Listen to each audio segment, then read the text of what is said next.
Mimi nakuuliza wewe Mombi, tangu Kasongo alete mchele kutoka Pakistan ndio watu ambao waumie, ulikosa wakina mama hata 300 wakuje kwa barabara wapige kelele Kasongo aone aibu. Mimi nakuuliza wewe Mombi, tangu Kasongo akule pesa ya Kemri, bona hujapanga akina mama wapige kelele? Lakini ukisemekana wewe ni msaliti, wewe ni mtu ya Kasongo, ati unataka kutuonesha kiburi. Mimi nakwambia mumekasirika kwa sababu nimeanika nyinyi.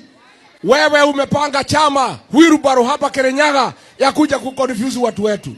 Nyinyi mnaweza kuwa confused? Sasa wale wanasema ati mimi sitafika Kirinyaga, hapa ni wapi? Mimi nauliza wewe